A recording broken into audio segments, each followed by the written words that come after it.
உலகத்தில் இத்தனை விஞ்ஞானி இருக்கும் போதும் விஞ்ஞானின்னு சொன்னால் நம்ம எல்லாருக்கும் ஞாபகம் வருது ஆல்பர்ட் ஐன்ஸ்டைன். இவர் இவ்வளவு பிரபலமாக காரணம் என்ன?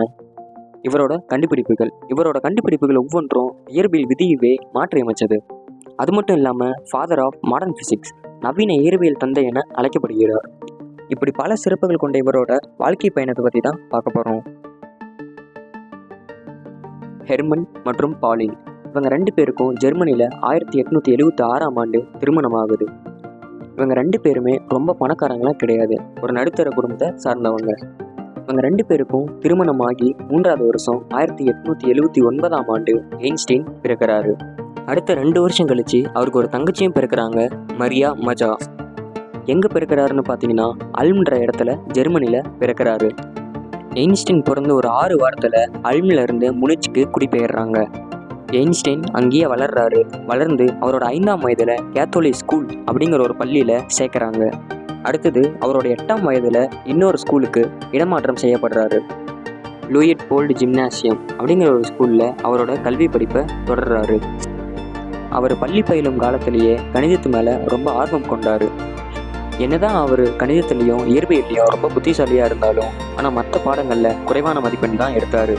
மற்ற பாடங்கள் அவருக்கு பிடிக்காமல் போனதுனால மற்ற எல்லா பாடத்தையும் அவர் வெறுக்க ஆரம்பித்ததுனால பாடங்களில் மதிப்பெண்ணும் ரொம்ப கம்மியாக தான் வாங்கினார். ஏன் நிறைய தடவை ஃபெயில் கூட ஆகியிருக்காரு. இதனாலேயே ஐன்ஸ்டைன் ஆசிரியர்கிட்ட நிறைய திட்டு வாங்கியிருக்காரு. அது மட்டும் இல்லாமல் ஐன்ஸ்டைன் ஆசிரியர்கள் ஐன்ஸ்டைனோட தந்தையான ஹெர்மன் கிட்ட புகார் செய்கிறாங்க. அவர் பையனை பற்றி தெரிய வந்ததும் அவர் மகனை ரொம்ப கவனமாக கவனிக்கிறாரு. டெய்லியும் தன் மகன் என்ன பண்ணுறான்னு பார்த்துட்டே இருக்காரு. ஒரு நாள் ஐன்ஸ்டைன் மன வருத்தத்தில் உடைந்து உட்காந்துருக்காரு. அவரோட ஆசிரியர்கள் தினமும் அவர் திட்டுறதை பார்த்து அவர் தான் ஏதோ தப்பு செய்ததாக உணர்ந்து மன உடைந்து உட்கார்றாரு. ஒரு நாள் ரூமில் உட்காந்துருக்கும் போது அவரோட தந்தையான ஹெர்மன் உள்ளே வந்து இந்த மாதிரி என்ன ஆச்சு அப்படின்னு கேட்கும் பொழுது அவர் மனதிலிருந்து அவரோட கஷ்டத்தை எல்லாம் தந்தைக்கிட்ட சொல்கிறாரு. ஹெர்மன் ஐன்ஸ்டைனை ஊக்கப்படுத்தும் விதமாக நிறைய பேசிட்டு கிளம்பும் பொழுது ஒரு பரிசையும் அவனுக்கு தந்துட்டு போகிறாரு. என்ன பரிசுன்னு பார்த்தீங்கன்னா இசைக்காட்டியை தான் பையனுக்கு பரிசாக கொடுத்த உடனே ஐன்ஸ்டைன் அதை வச்சு விளையாண்டு அதில் ஆச்சரியமும் விடுறாரு. அந்த இசைக்காட்டியோட முள் வடக்குக்கும் தெற்குக்கும் நகரத்தை பார்த்து ஆச்சரியப்படுறாரு. எந்த ஒரு சின்ன விஷயத்தை எடுத்துக்கிட்டாலும் அதில் ஆழ்ந்து சிந்திக்கிறவர் தான் ஐன்ஸ்டைன். இந்த மாதிரி நிறைய ஆழ்ந்த சிந்தனைகள் அவர் சின்ன வயசுலேருந்து இருந்திருக்கு. என்னதான் அவர் மற்ற பாடத்தில் குறைவான மதிப்பெண் எடுத்தாலும் கணிதத்துலேயும் இயற்பியல்லையும் சிறந்து விளங்கினார். கணிதத்தில் பித்தாகரஸ் தியரம் மற்றும் கால்குலஸ் போன்ற கடினமான பாடங்களை சுயமாக கற்று அவரே பயிற்சி அடைஞ்சார். அதன் பிறகு அவரோட 16 வயது வரைக்கும் அதே பள்ளியில் கல்வியை தொடர்றாரு. ஒரு நாள் திடீர்னு அரசாங்கம் கட்டளை விதிக்கிறாங்க. என்னன்னு பார்த்தீங்கன்னா ஜெர்மனியில் போரின் காரணமாக வீட்டில் இருந்த ஒரு ஆண்மகன் இராணுவத்தில் கலந்துக்கணும்.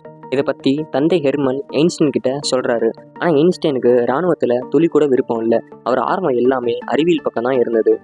இந்த காரணத்தால் ஐன்ஸ்டைனால் இராணுவத்துக்கு போக விருப்பம் இல்லை. ஐன்ஸ்டைன் தந்தை ஹெர்மன் ஒரு பொறியாளர் மற்றும் பிஸ்னஸ்மேன்.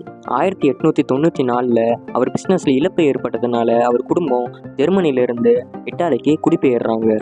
ஐன்ஸ்டைன் மட்டும் அவர் பள்ளி படிப்பு முடிக்காதனால அங்கேயே படிச்சுட்டு இருக்காரு. ஜெர்மனியில் சில பிரச்சனைகள் காரணமாக அவரும் இடமாற்றப்படுறாரு. அதன் பிறகு 1896 ஐன்ஸ்டைன் இடமாற்றம் படுறாரு. ஜெர்மனியிலிருந்து சுவிட்சர்லாண்டில் ஆரா அப்படிங்கிற ஒரு இடத்துல இடம்பெயர்றாரு. சுவிட்சர்லாண்டில் கண்டோனல் அப்படிங்கிற ஒரு ஸ்கூலில் அவரோட கடைசி ஆண்டு பள்ளி படிப்பை முடிக்கிறாரு. அவர் பள்ளி படிப்பை நல்லபடியாக சுவிட்சர்லாண்ட்லேயே படித்து முடிக்கிறாரு. 1896 அவர் பள்ளி படிப்பை முடித்ததும் 1897 உயர்கல்வி படிப்பை படிக்கிறாரு. ஸ்விஸ் ஃபெடரல் பாலிடெக்னிக் ஸ்கூல் அப்படிங்கிற ஒரு ஸ்கூலில் அவரோட உயர்கல்வி படிப்பை படிக்கிறாரு. இது சுவிட்சர்லாண்டில் இருக்க ஜூரிச் அப்படிங்கிற ஒரு இடத்துல இருக்குது. இந்த படிப்பு எதுக்கு படிக்கிறாருன்னு பார்த்தீங்கன்னா இயற்பியல் துறையில் ஆசிரியராக ஆகிறதுக்காக படிக்கிறாரு. இந்த டிப்ளமா படிப்பை 1901 படித்து முடிச்சுட்டு கையோட ஸ்விஸ் சிட்டிசன்ஷிப்பையும் வாங்கிடுறாரு. இவர் டிப்ளமா முடித்த ஒரு வருஷத்தில் அவர் தந்தை ஹெர்மன் இறந்துடுறாரு. இவர் தன்னோட டிப்ளமா சர்டிஃபிகேட் வச்சு நிறைய இடத்துல ஆசிரியர் வேலை தேடுறாரு. ஆனால் ஒருத்தர் கூட இவரை கண்டுக்க மாட்டேங்கிறாங்க.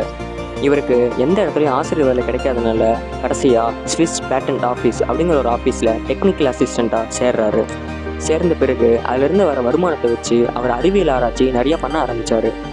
என்னதான் அவருக்கு அந்த வேலை பிடிக்காமல் இருந்தாலும் அதிலிருந்து வர வருமானத்தை வச்சு நிறைய அறிவியல் ஆராய்ச்சியை பண்ணார். நிறைய ஆர்டிக்கல் மற்றும் புக்கையும் எழுதியிருக்காரு.